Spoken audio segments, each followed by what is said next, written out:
You, John Fitzgerald Kennedy, do solemnly swear I, John Fitzgerald Kennedy, do solemnly swear that you will faithfully execute the office of President of the United States that I will faithfully execute the office of President of the United States and will, to the best of your ability, and will, to the best of my ability, preserve, protect, and defend the Constitution of the United States. preserve, protect, and defend the Constitution of the United States. So help you God. So help me God.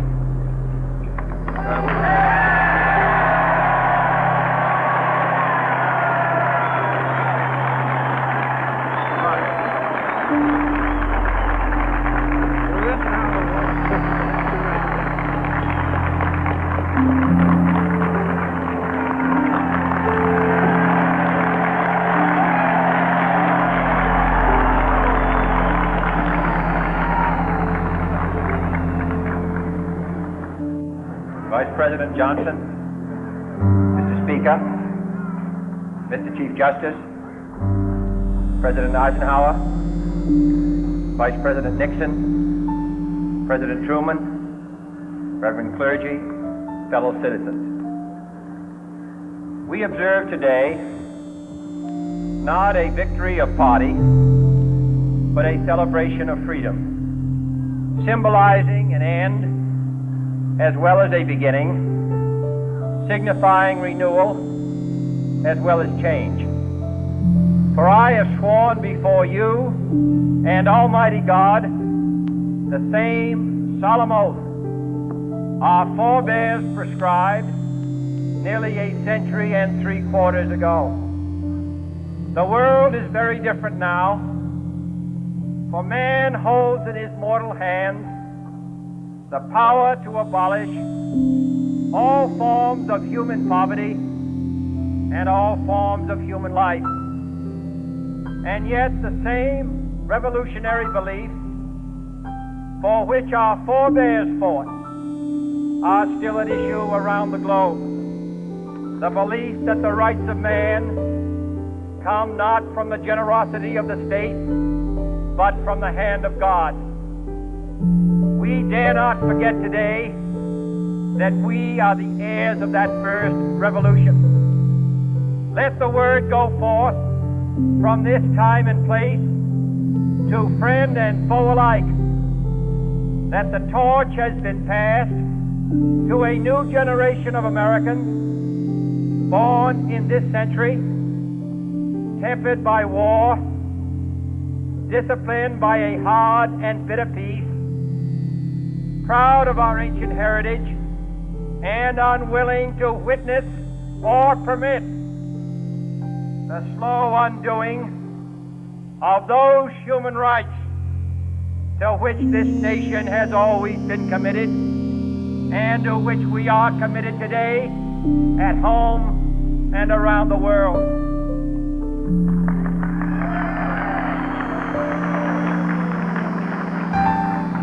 Let every nation know, whether it wishes us well or ill, that we shall pay any price, bear any burden, meet any hardship, support any friend, oppose any foe to assure the survival and the success of liberty.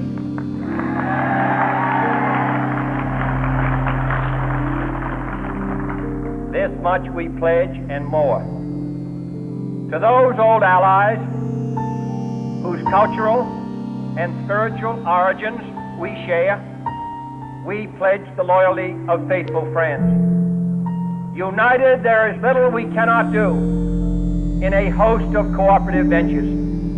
Divided, there is little we can do, for we dare not meet a powerful challenge at odds and split asunder.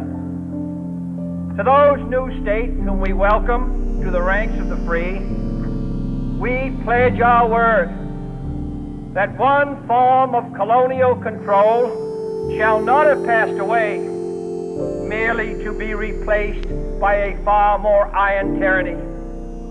We shall not always expect to find them supporting our view, but we shall always hope to find them strongly supporting their own freedom, and to remember that in the past, those who foolishly sought power by riding the back of the tiger ended up inside.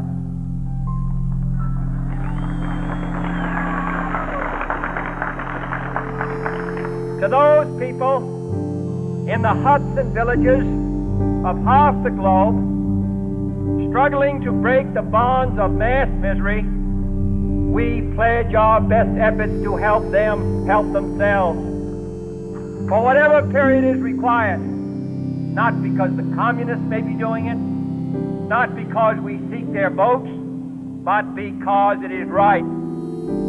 If a free society cannot help the many who are poor, it cannot save the few who are rich.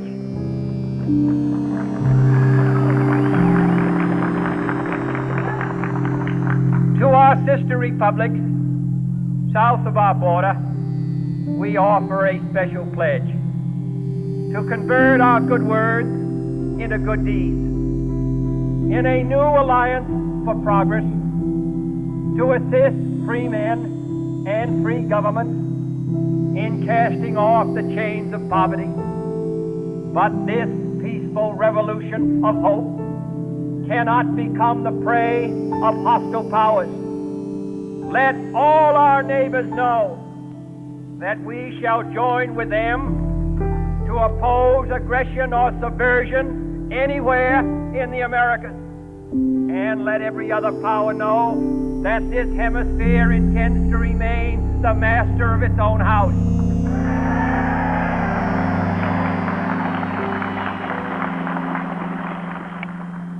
To that World Assembly of Sovereign States, the United Nations, our last best hope, in an age where the instruments of war have far outpaced the instruments of peace, we renew our pledge of support to prevent it from becoming merely a forum for invective, to strengthen its shield of the new and the weak, and to enlarge the area in which its writ may run. Finally, to those nations who would make themselves our adversary, we offer not a pledge, but a request that both sides begin anew the quest for peace. Before the dark powers of destruction, unleashed by science, engulf all humanity in planned or accidental self-destruction. We dare not tempt them with weakness, for only when our arms are sufficient beyond doubt can we be certain beyond doubt that they will never be employed. But neither can two great and powerful groups of nations take comfort from our present course, both sides overburdened by the cost of modern weapons, both rightly alarmed by the steady spread of the deadly atom, yet both racing to alter that uncertain balance of terror that stays the hand of mankind's final war. So let us begin anew, remembering on both sides that civility is not a sign of weakness, and sincerity is always subject to proof. Let us never negotiate out of fear, but let us never fear to negotiate.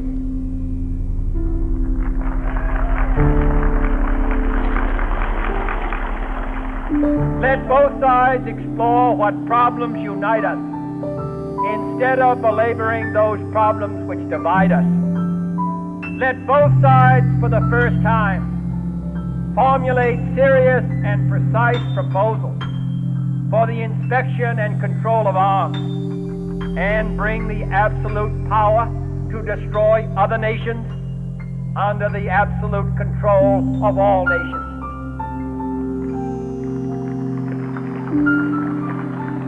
Let both sides seek to invoke the wonders of science instead of its terrors. Together, let us explore the stars, conquer the deserts, eradicate disease, tap the ocean depths, and encourage the arts and commerce. Let both sides unite to heed in all corners of the earth the command of Isaiah to undo the heavy burden and let the oppressed go free. And if a beachhead of cooperation may push back the jungle of suspicion, let both sides join in creating a new endeavor, not a new balance of power, but a new world of law, where the strong are just, and the weak secure, and the peace preserved. All this will not be finished in the first 100 days, nor will it be finished in the first 1,000 days, nor in the life of this administration, nor even perhaps in our lifetime on this planet. But let us begin.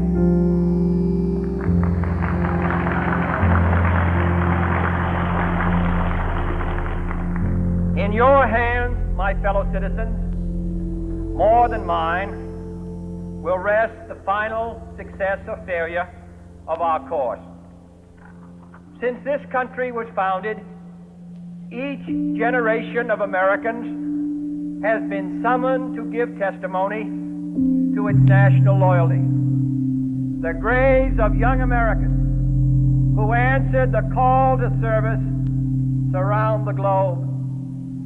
Now the trumpet summons us again, not as a call to bear arms, though arms we need, not as a call to battle, though in battle we are, but a call to bear the burden of a long twilight struggle, year in and year out, rejoicing in hope, patient in tribulation, a struggle against the common enemies of man, tyranny, poverty, disease, and war itself.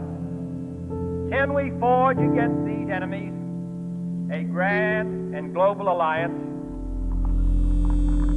north and south, east and west, that can assure a more fruitful life for all mankind? Will you join in that historic effort?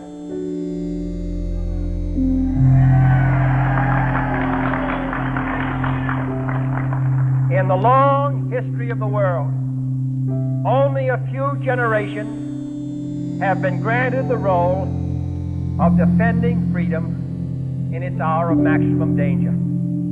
I do not shrink from this responsibility. I welcome it.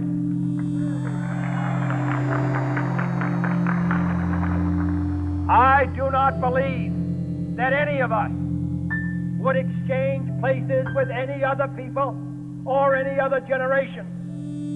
The energy, the faith, the devotion which we bring to this endeavor will light our country and all who serve it. And the glow from that fire can truly light the world. And so, my fellow Americans, ask not what your country can do for you. Ask what you can do for your country.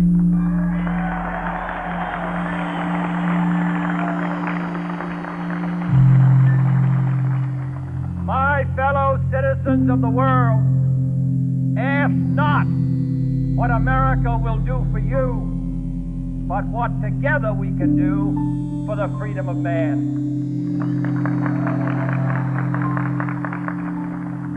Finally, whether